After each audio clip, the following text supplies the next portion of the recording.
click on the subscribe button, and press the bell icon, to never miss any updates.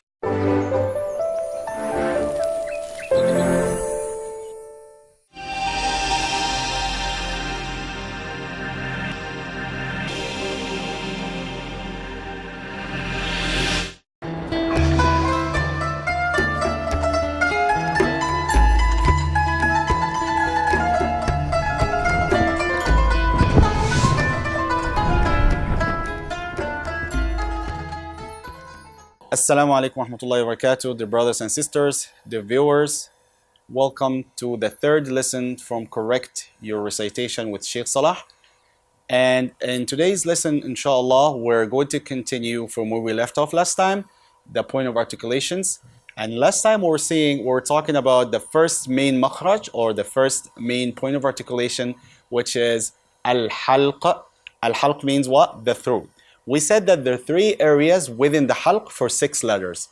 The first area is the bottom of al-halq, or aqsa al-halq, and this is where hams and ha come from. We moving forward to the middle of the throat, and this is where ayn and ha come from. And today, inshallah, we will be talking about the top of the throat and the letters that come out of the top of the throat. The top of the throat, or adna al-halq, it's the closest part to your mouth from outside, of course. Now we're moving from the bottom up, from here, going to the middle, going to the top, and then we're going to continue with the point of articulation, inshallah. So the top of the throat, what are the letters again? Ghayn and kha. Ghayn and kha. As we agreed before, if you want to know how to pronounce any letter correctly, just put alif or hamza before. So if you want to know where the ghayn comes from exactly, then you should put alif and hamza before. So you said what? Al, al, al. And kha, you say akh, akh. غير المغضوب. Do you hear that? It became clear because I added the hamza or the alif before. So try to practice me, inshallah. غير المغضوب عليهم ولا الضالين. Surah Al-Fatiha. So these 2 letters from the top of the throat. Also remember, the closer the makhraj or the point of articulations are from each other, the harder they will become. And I give an example before with ayn and hamza, ayn and a, ha and ha. The reason why it's hard for some brothers and sisters to pronounce, because they are very close to each other. So we need to separate them. We need to tell the difference and notice and realize the difference between hams and ha and ayn and ha and ghayn and kha. Now, ghayn and kha, there is no problem until now. But when we move forward for the other point of articulation, which is al-lisan. Do we remember what al-lisan is? Al-lisan is the tongue. Al-lisan. So al-lisan is very, very important point of articulation, main makhraj in the Arabic language. A lot of letters come out of al-lisan, and I will show you now how many letters come out of the tongue. So al-lisan has 4 areas within your tongue. There are 4 spots for so many letters that we're going to talk about, inshallah. So number 1, we have aqsa al-lisan, which is what? The back of the tongue. The back of the tongue. And then we move forward to the middle of the tongue, or aqsa al-lisan. The middle of the tongue. Excuse me, the middle of the tongue is wasat al-lisan. And then we go to the taraf al-lisan, which is the tip of the tongue. The tip of the tongue. And then we have hafat al-lisan, which is the edge of the tongue. So there are letters that come out from the back of the tongue, and other letters come from the middle of the tongue, the tip of the tongue, and then the edge or the edges of the tongue. Very, very important. So now let's talk about the back of the tongue. What are the letters that come out of the back of the tongue? Qaf and kaf. Aqqa. Ak. What happens here? When you pronounce qaf, the back of the tongue curves like this and it goes up to block your airflow. So when you say aqqa, aqqa, can we practice? Can we say it together? Aqqa, ak, aqqa, ak. So what is the common mistake that happens here when we pronounce the qaf?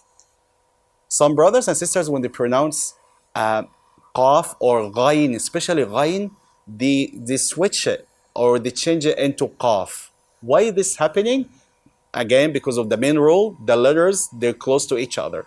If they're close to each other, what's going to happen? There will be confusion. And qaf is very, very close to ghain. That's why you hear this all the time. غَيْرِ الْمَغْضُوبِ عَلَيْهِمْ. Why people are saying غَيْرِ الْمَغْضُوب? Because of this. Qaf is from the back of the tongue and ghain from the top of the throat, which means they're very close to each other. The top of the throat and then the back of the tongue, very close to each other. That's why when they say ghain, they say غَيْرِ الْمَغْضُوبِ. We should be aware of this, right? Because when we look in the Quran, we'll find it is ghain from where? From the top of the throat. So we should say what? غَيْرِ الْمَغْضُوبِ. Again, can we say it together, please? غَيْرِ الْمَغْضُوبِ. يَغْضَبَ. يَغْ. We don't say yagga because this is not from the back of the tongue. The ghain is from the top of your throat. غَيْرِ الْمَغْضُوبِ. Okay? قُلْ أَعُوذُ بِرَبِّ الْفَلَقِ.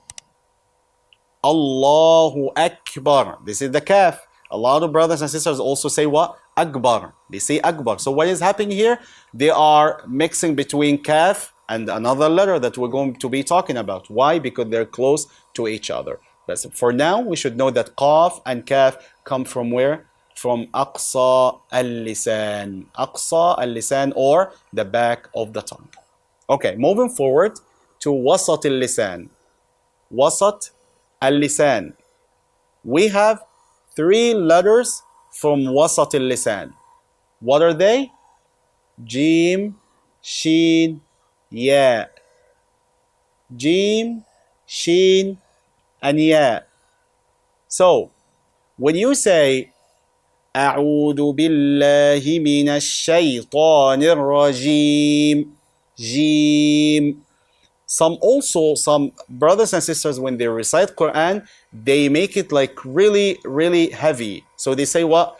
Ar-Rajim, Jim, and this is wrong.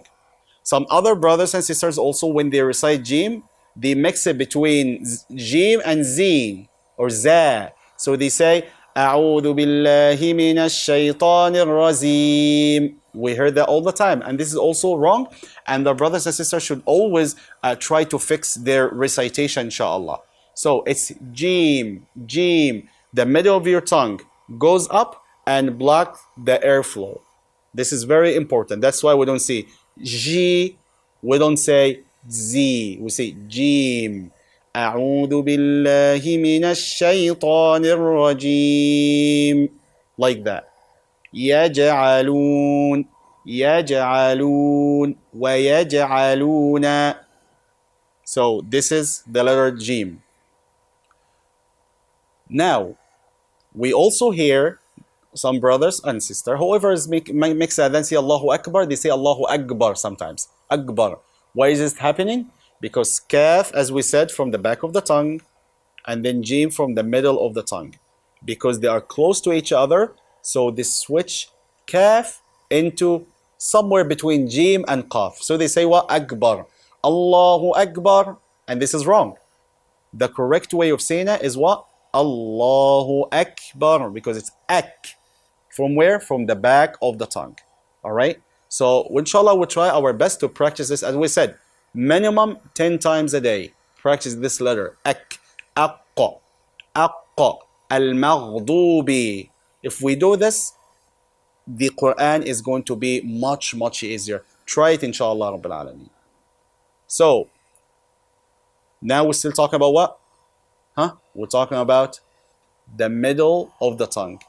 What are the letters of the middle of the tongue? Jim, Shin, and Ya. Jim, Shin, and Ya. Alhamdulillah, usually when the reciters recite Shin, there is no big difference, there is no confusion, so they usually say Shin, there is no problem. And Ya غير المادية, the Ya is not like the maddi one. We don't see Ya, it's just the Ya that comes in the beginning of the word, like يؤمنون, أي, this is that we're talking about, because there is another Ya that we will discuss later, inshallah. So, brothers and sisters, dear viewers, today we were talking about another point of articulation, which is the top of the throat, and then we talked about the back and the middle of the tongue. These are very important points. Please try to focus on them, practice, watch this lesson and this episode once or twice or 3 times until you are comfortable, and try to recite, inshallah Rabbil Alameen. Record your recitation, ask somebody who is knowledgeable of Quran to listen to your recitation, and it's going to be very easy, inshallah Rabbil Alameen. With this, we come to the end of this lesson. Assalamu alaikum wa rahmatullahi wa barakatuh. ITV, Call of Peace, Save Humanity.